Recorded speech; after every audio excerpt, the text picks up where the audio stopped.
Okay, my name's Monsignor Peter Munguti Makau, Bishop-elect of the Catholic Diocese of Isiolo. I come from Machakos Diocese, and my family, as we can say, we are 5 siblings of my parents, and even I can mention them. My dad, the late Father Mr. Michael Makau Mutiso, and my mother, Francisca Mudhoe Makau. And then I'm the third born of a family of 5 siblings. I'm the third born among 2 boys and 3 boys and 2 girls. My vocation journey or history, it dates back in the year 1996 when I joined, 1996 when I joined philosophy. So when you calculate all this, as a priest, this year I'm going to celebrate 20 years of priesthood, and then 25 years of religious life. I'm to celebrate now in August. So it has been really a long journey. There's so many people who played a big role in this vocational journey and also to opt to become a priest.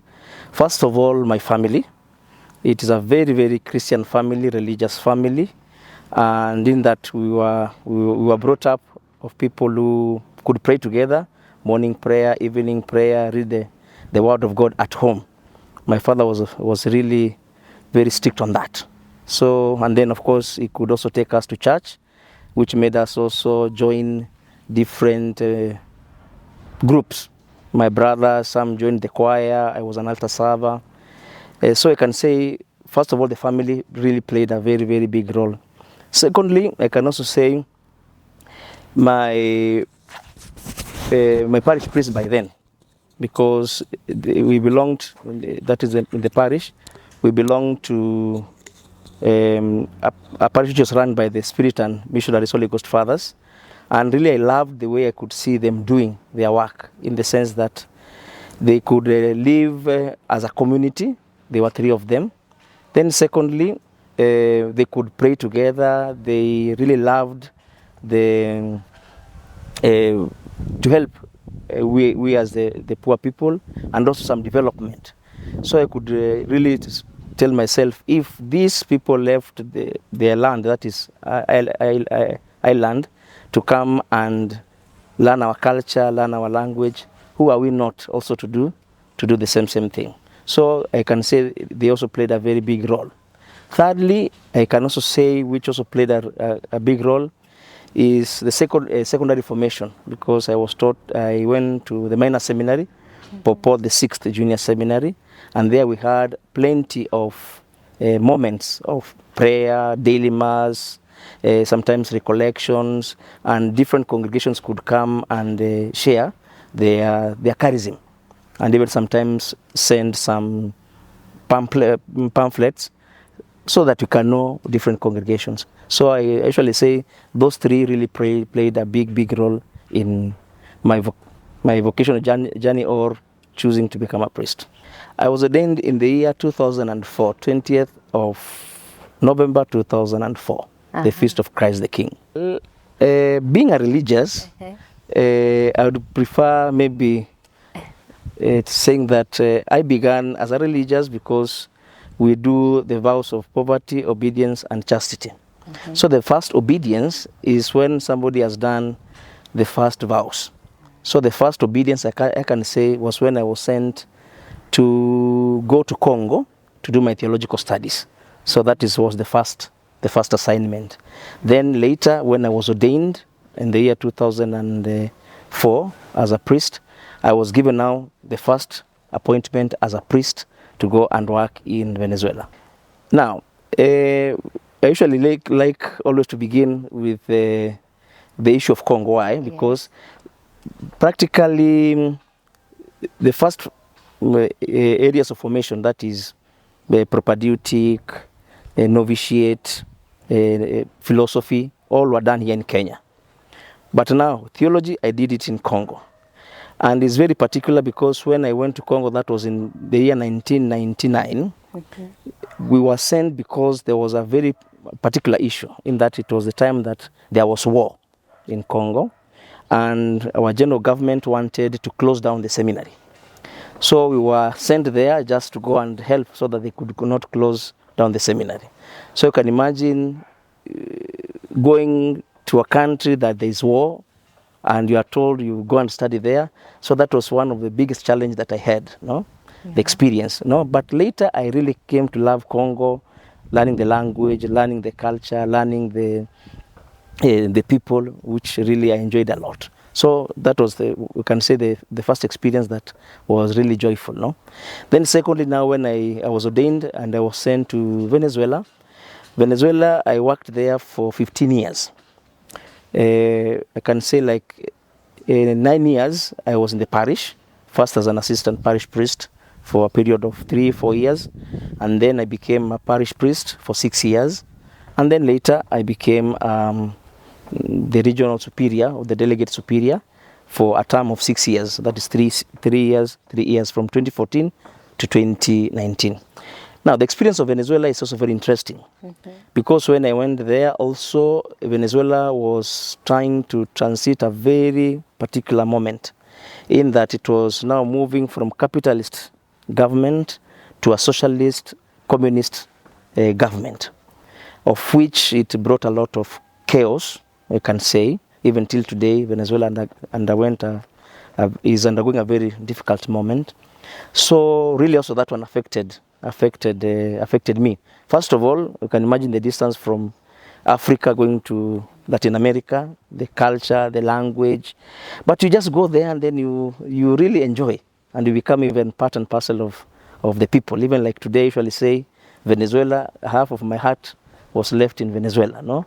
Somebody say, but there was a lot of difficulties, but really I love Venezuela like any other place because of the welcoming of the people, that they make you feel at home, even sometimes even the language, the culture, the food. So really it was really a nice experience, be it in the parish and also be it as the delegate superior of our region there, our region that is Venezuela. Land, be it from Congo or be it also from Venezuela, that despite the challenges, they become opportunities. I mean, you transform the challenges to become opportunities. In that, first of all, the fact of people coming together, because be it in Venezuela and be it in Congo, we had an opportunity to go for community visit, family visits. So we really knew the reality of the people, and the people really became like part and parcel of us, no? So we had a lot of participation, a lot of communion.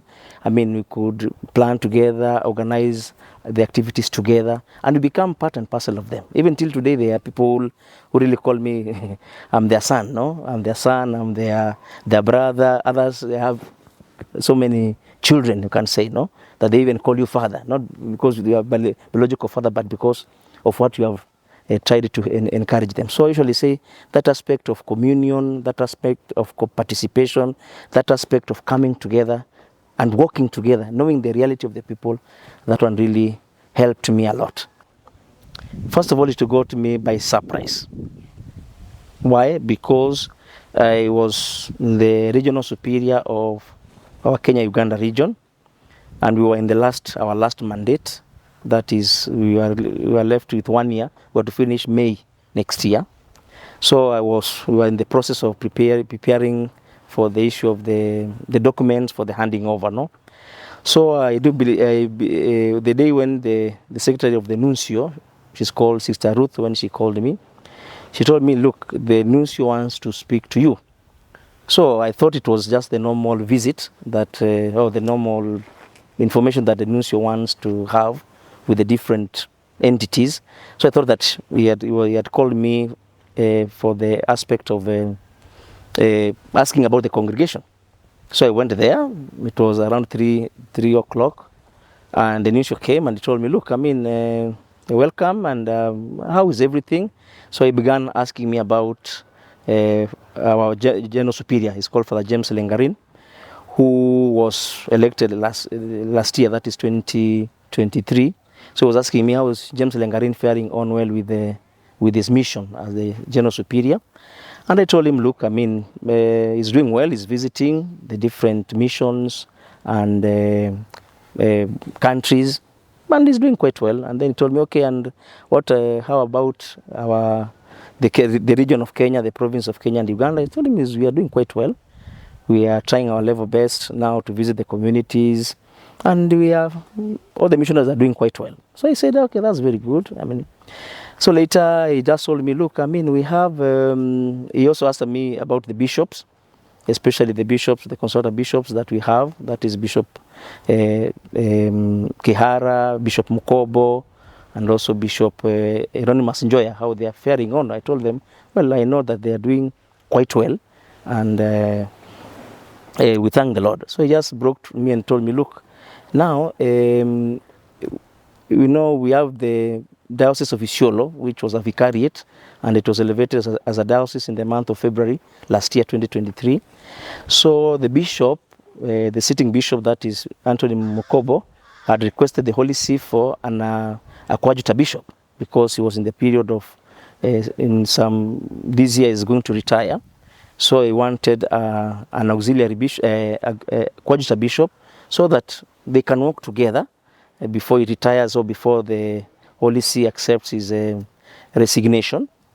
So he told me, now we are in that process, and we are trying to see who can do that work. And I told him, the nuncio, that's very nice at least. And to have somebody, the transition is very, very important, and also to mentor the person who is going to come in. So he told me, yeah, that's very nice. I just encouraged him, saying, yeah, let us wait for the Holy See to see who this person could be. And then he just looked at me, at the eyes, and he told me, you are the one. And I was like, what? It was like somebody had poured cold water, no, from the fridge on top of me, and then I could not believe, no. And I was just trying to tell him, no. And then, as usual, the nuncio gives you time, I mean, to assimilate, to digest it. And then after some minutes, I mean, and it was my time, I mean, to see to it. So what was coming to my mind were two things that I've always mentioned it. One is the fact that what came to my mind at that particular time was the Virgin Mary. The Virgin Mary had this project when the angel came to visit her. She had a project of becoming the husband, the wife of Joseph, and having maybe so many kids. So that was the plan of Mary. But God came with a plan, a totally different project. And what did Mary say? She just said, I'm the handmaid of the Lord. Let it be done according to your word. No? So she accepted the will of God without knowing what it entailed. No? So that's what the first image that came to my mind. I said, wow, I'm just the handmaid of the Lord. Let it be done to me according to God's will. I don't know how it is, but I accepted. Then secondly, which was also disturbing me a lot, was the fact that when the Holy Father requests, because it is the Holy Father that requests for that service, how can you tell the Holy Father no? I mean, he's the leader of the church. He has done maybe all what is necessary. So I was asking myself, unless maybe I have an impediment that can make me say no, maybe that's what I could say no. But I just told the nuncio, yes, I'm ready. I don't know how it will be. And then the nuncio, as usual, as a father, he just began now trying to give me advice, telling me, of course, it is a difficult thing. You don't know it. Nobody knows. Nobody's prepared for it. So just take your time. It's just like stepping on the dark. But of course, behind we know that the Lord is always journeying with you in whatever you do. So it was really a moment that I was really surprised. I was caught off guard. I mean, nobody had even maybe leaked or said nothing. I was just like, it was totally a big surprise. Is it something that you've always looked forward to? Never. How so? Never.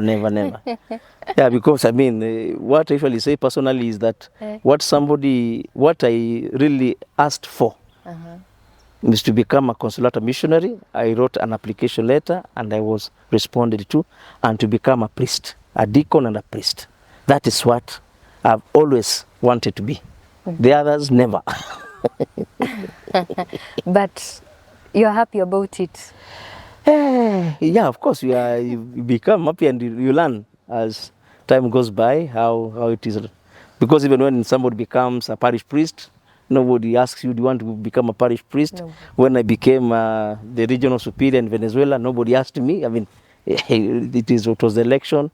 Here in Kenya also the same thing when the general superior requested me to come. I mean, you just accept willingly as the Virgin Mary to do your part and leave the rest to God. So, are there any saints or theologians who inspire you? Yes, I can say, well, first of all, I think theologians, personalities that inspire me, I think I can say I have like three. No? First of all, Pope Francis himself. No? And this one goes especially when he was elected as the Pope, that is 2013.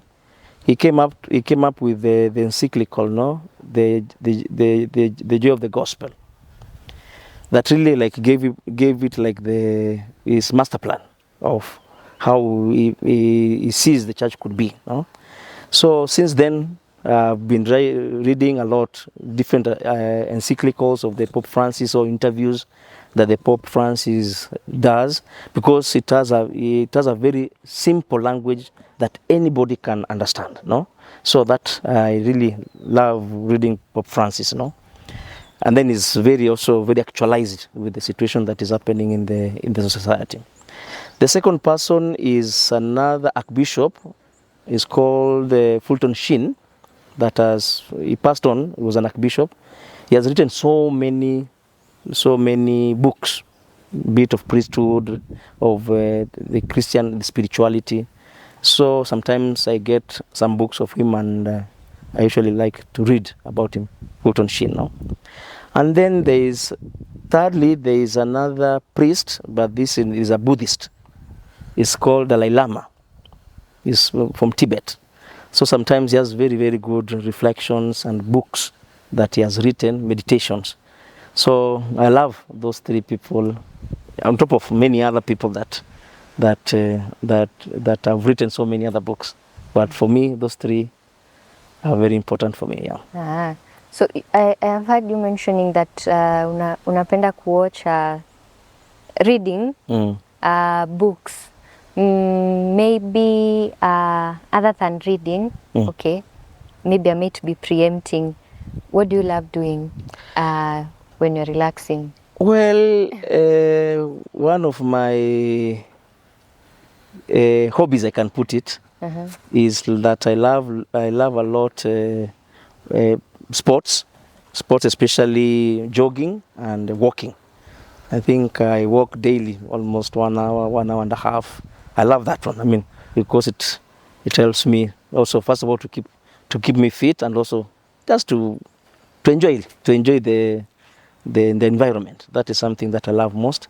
Then secondly, I like by the fact of liking sports, I like also watching television, especially football. Yeah, so I love that one a lot. And thirdly, also sometimes reading some books, some comments. Yeah, I usually like to be informed, especially now even with the new social media, with the Twitter. I mean, you see how where people are heading to. Yeah. You umesema unapenda walking. Yeah. Have you walked around Isiolo? Yeah, of course. Yeah. How is it? It's quite okay. I mean, I love it a lot. Have you ever been here again? This was your first time? Well, Isiolo, I've been passing by, let me put it like that, because we have one of our missions called Campigarba, St. Antioco, Campigarba. So we have some missionaries there, so I could come there to visit them from time to time, no? Or when I'm going to the northern part of Kenya. But to be in Isiolo as such, not. No? So this was my first time. So now what I'm trying to do is also knowing some different places. So now even I know Kambia Mawe, I know. I usually like going those sides when we have also the Mater Care. Yeah, so I saw Kumujinga. The community, how is it? The people? No, the people were really welcoming, and this is something maybe I need to mention. I think the first moment after the announcement became public, the first person who really welcomed me was the Bishop Anthony Mukobo. He was the first person to call me, the first person even that was trying to journey with me. That moment of a lot of emotions and asking. He even welcomed me to come to be in this house, and he has been really accompanying me. So really, he has played a very, very, very big role. So I can say really I feel at home. Yeah, and then on top of the bishop, of course, the clergy, we also had an opportunity of meeting with them and also interacting with them, and also in the secretariat, the Christians. We've even gone to celebrate some different masses with different Christians, and really they are more welcoming. Really, you just feel at home when you are in Isiolo. Nice. So as we are transitioning, Ama, you are transitioning, what message can you maybe tell to the Christians of our diocese during this transitioning period? Well, what I can say to the diocese, first of all, I feel that I'm at home. I'm one of you, one of the people who belong to the diocese of Isiolo. I've really felt at home. And secondly is the fact that also with the process of my formation, and especially as a priest, I had an experience of meeting one of, I usually call him my mentor. And he passed on, he's called Father Ariel Hoyos, a Colombian, that I can say he influenced me a lot. Because he taught me three things, and those are the things that I've always tried to put it into practice, you know, wherever I go. And I think it's also the same thing that we will try to do it here in Isiolo. One, he taught me, and he used it as a phrase. He was saying that, you know, the heaven is full of saints, and many of these saints have reached heaven alone. So it's telling me, look, I mean, let us leave those saints that have gone alone. Now is the time that the saints, we need to be saints together. Where he was underlying the aspect of the communion. Yeah, that people need to be united, people need to come together, we need all of us to participate. That is something that really I've loved a lot, and I've tried it always to put into practice wherever I am, be it in the parish, be it with the PMC, be it with the clergy, be it as a regional superior, that aspect of communion and participation. The second element that he taught me, and I learned also from him, is the fact of being simple and humble. Because we lived you can call it it was in a slum. But himself, being an old man, he could welcome everybody, be it children, young people, old. I mean, they could come to the parish house, and we could relate very simply, no? Because it's telling me, the more humble you are, the more simple you are, the more people come closer to you. But the more distance you are, the more that people are going to be very far away from you. So that aspect of simplicity and humility has always characterized me, and I try to always to put it into practice. And also we hope also in Isiolo we are going to try to put it also into practice. The third one is the aspect of not losing the vision of the mission. In that, as you know, for example, himself, when we were working with him, we were contented with the parish. So himself was always telling us, because we are with another colleague, that we cannot only be interested with the sheep that are within the parish. No? We need also to think about, because that's one sheep, but we have 99 that are very far away, and that we need also to go for them. The ones who are injured, the ones who are sick, the ones who are abandoned. We need also to go to the sheep that are very far away. That aspect, the missionary aspect. So in brief, we can call that this is And I usually say when the Pope even came with the aspect of the synodality, I was just saying that this is something that I had already learned from this father, Ariel Oyos, that is communion, participation, and mission. And I think this is also what we will also try to do with the help with the clergy, the religious people, the faithfuls, always to cultivate this synodal process of communion, participation, and mission. Other than Father Arias, I hope I'm Ariel. Ariel, yeah. Ariel. Do you have any other mentor? Yeah, of course. We have the formators. I mean, all the process of formation in philosophy, in novitiate, in theology, in also the parishes where we have undergone. I mean, they have really played a very, very big part in my formation. Also, my parents, that is my parents and also my siblings, they have really played a lot in my formation. Without forgetting also the places that I've worked. They have always been my mentor because in every place I've really learned a lot.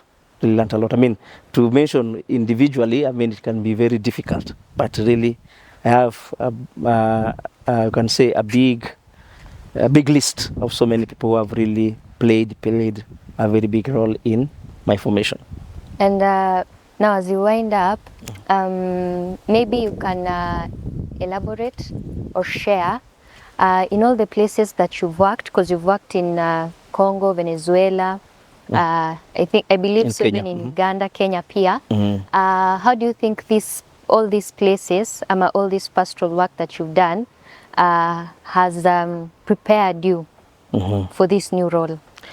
Well, I can say that since my formation and the missionary experience that I've had, be it in Congo, in Venezuela, here in Kenya, that is our Kenya-Uganda region, they have prepared me a lot because I do believe it's going just to be a continuation of what I've been doing.